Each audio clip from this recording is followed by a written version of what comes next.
Singapore. Singapore is a rich and modern city in Asia. It has tall, beautiful buildings and many green gardens. To most visitors, it looks like a city that has everything it needs. However, this successful city has a very big problem. Singapore is a small island. It is surrounded by the sea, but it has almost no natural fresh water from rivers or lakes. So, where does its water come from? One of the answers is very surprising. The country recycles its used water. This is water from homes and businesses.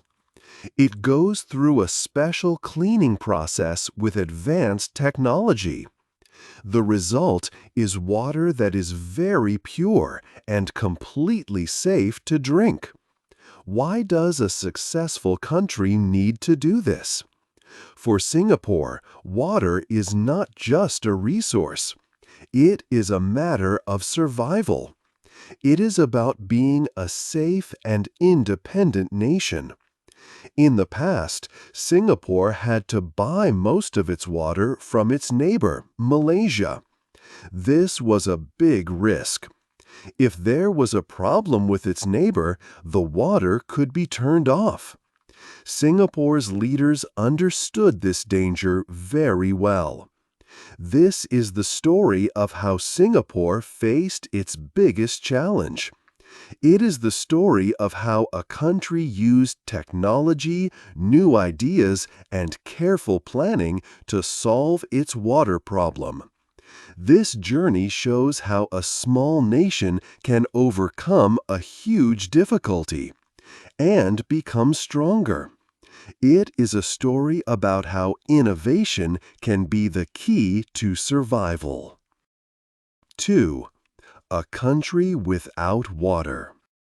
Singapore is a very small country. It is an island with no big natural water sources. There are no large rivers to get water from, and there are no big lakes. The country gets a lot of rain, but in the past, most of this water went into the sea. This has always been Singapore's biggest problem. Many years ago, during World War II, Singapore learned a hard lesson about water. In 1942, the Japanese army attacked the island. They did not just fight with soldiers. They bombed the big pipes that carried water to Singapore from its neighbor, Malaysia. Suddenly, the city had almost no water left. There was only enough water for one more day. The British Army had to surrender. This was a very important lesson for Singapore's future leaders. They learned that if another country controls your water, it also controls you. A country without its own water is not truly safe. In 1965, Singapore became an independent country, but its future was not certain. It was a small nation with a big population and a very big problem. It still needed to get most of its water from Malaysia. The two countries had an agreement, but their relationship was not always friendly.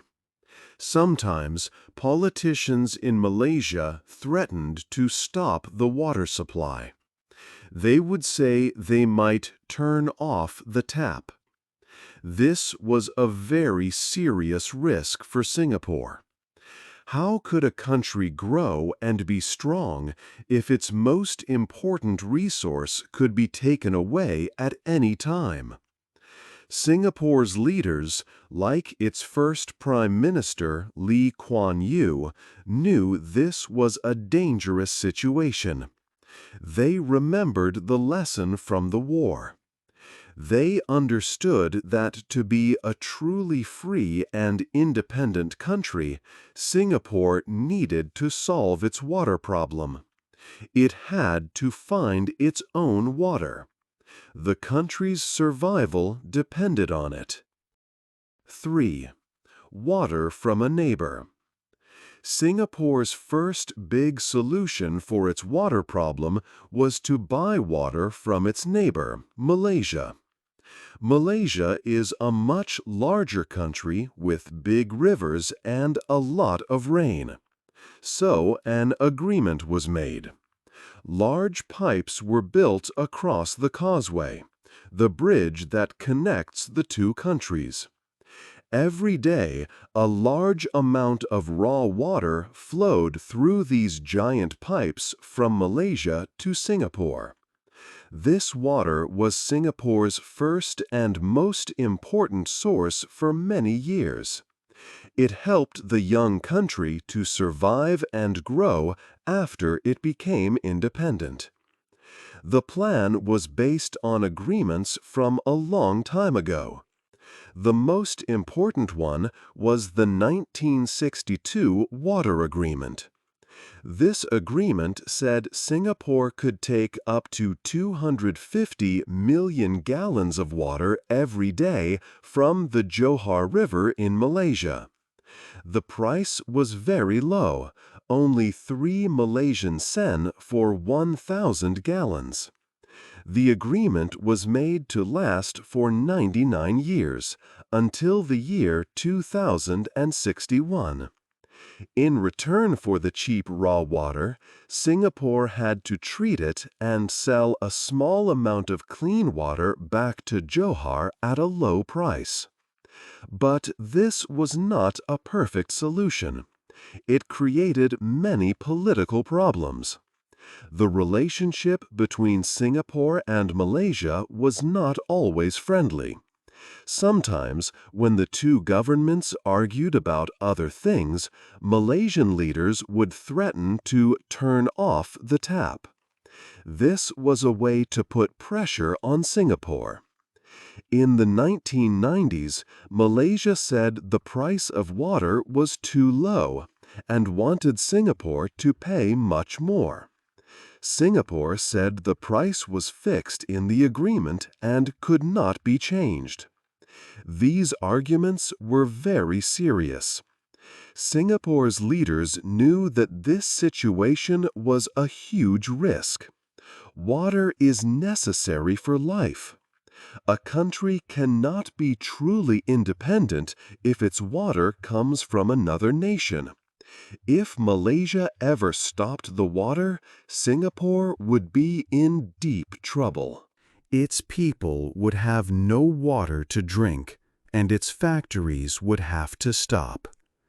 To be a strong and safe country, Singapore needed to control its own water supply. It had to find new ways to get water. This was the only way to protect its future and be truly free. 4. Saving rain from the sky. Singapore needed another way to get water. Relying on its neighbor was a big risk. The country's leaders looked up at the sky for an answer. Singapore gets a lot of rain every year, more than cities like London or New York. But for a long time, all this good, fresh water flowed through drains and into the sea. It was a huge waste. The government created a new and clever plan. The plan was to catch the rain and save it. They decided to turn the entire city into a giant water collector. To do this, they built a very large network of drains, tunnels, and canals all over the island. These were not ordinary drains. Their job was to channel the rainwater to special man-made lakes called reservoirs. A reservoir is a safe place to store millions of gallons of fresh water for people to use later. This system was designed to catch almost every single drop of rain that falls on the country's roads, parks and buildings. The most famous part of this system is the Marina Barrage. This huge project was finished in the year 2008. The Marina Barrage is a big dam built across the mouth of a river, right in the center of the modern city. The dam acts like a wall. It stops seawater from flowing into the river. This created a very large freshwater lake in the city center. This beautiful lake is Singapore's 15th reservoir, and it supplies water to many homes and businesses. The Marina Barrage has another important job. It helps protect the city from floods. When there is very heavy rain, the dam has 9 large steel gates. These gates can open to let extra rainwater flow safely out into the ocean. This keeps low parts of the city safe and dry. Today, the top of the dam is a green park. It is a popular place for families and tourists to fly kites and enjoy the beautiful city skyline.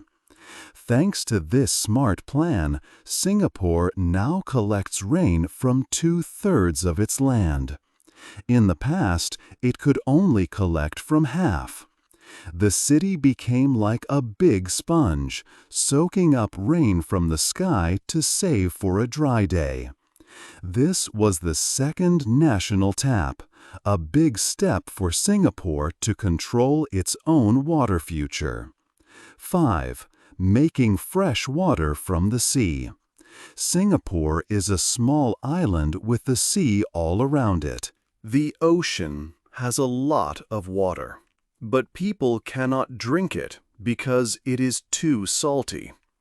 So Singapore found a way to take the salt out of seawater.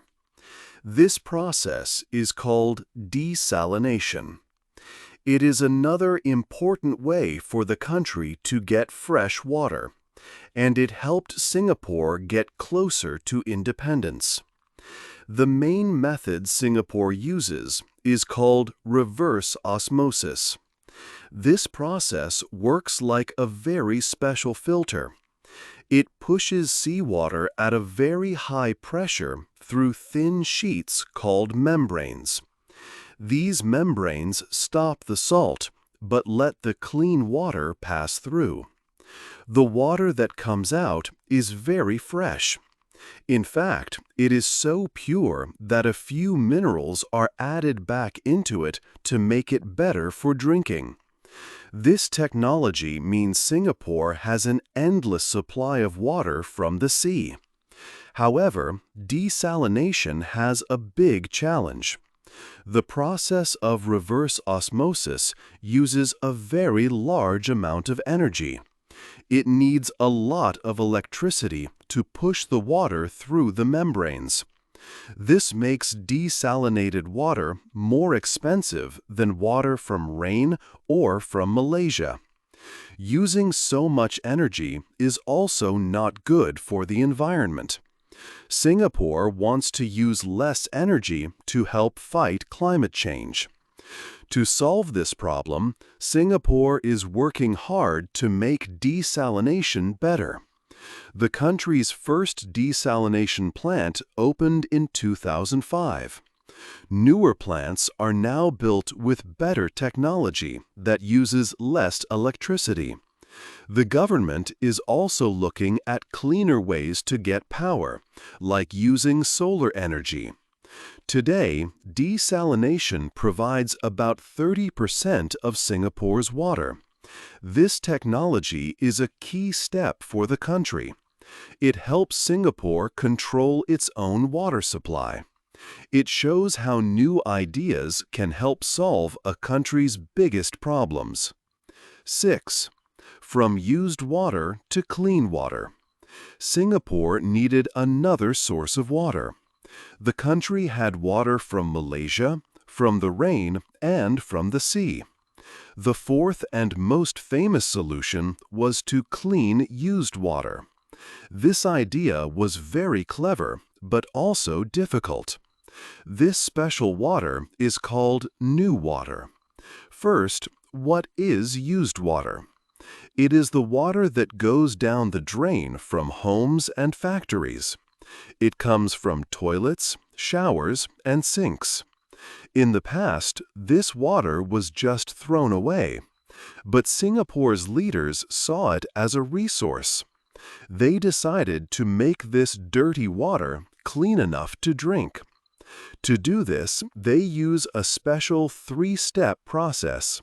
First, the used water goes through a process called microfiltration. This is like a screen with very small holes. It catches dirt, bacteria, and other things. The water looks much cleaner after this step, but it is not ready to drink yet. Second, the water goes through reverse osmosis. This is a very powerful cleaning method. The water is pushed through a special material that works like a super filter. It takes out very small particles like salt and viruses. This step makes the water extremely clean and pure. Third, the water is treated with ultraviolet light. This special light is a final safety step. It kills any last germs that might be in the water. After these three steps, the water is not just clean, it is ultra clean.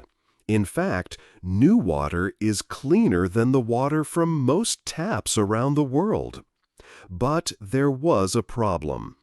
Many people did not like the idea of drinking water that once came from a toilet. This was called the yuck factor. People felt it was disgusting, even if it was safe. The government knew it had to change people's minds. So they started a big campaign. They gave the water a positive name, new water. They built a visitor center where people could see the cleaning process and taste the water. Leaders, like the Prime Minister, drank new water on television for everyone to see. At big events, bottles of new water were given to the public. They wanted to show that new water was safe and good. The plan worked. Today, people in Singapore trust new water, and it provides a lot of the country's water. It is a very important part of the 4 national taps. 7. Everyone must save water. Singapore's new technology for making clean water is amazing. But modern technology is not the only answer to the water problem. It is also very important for every person in Singapore to help save water. The government knew that everyone must work together. It started to teach people how to use less water in their daily lives. This became the final important part of Singapore's plan. It was not just about making more water, but also about using less. The government created special programs to teach everyone about water conservation. A friendly mascot, a blue water drop named Water Wally, became very famous. Water Wally helped teach children in schools about why saving water is important for their country. Children learned simple habits like turning off the tap when they brush their teeth and taking shorter showers. They visited new water centers to see how used water becomes clean again.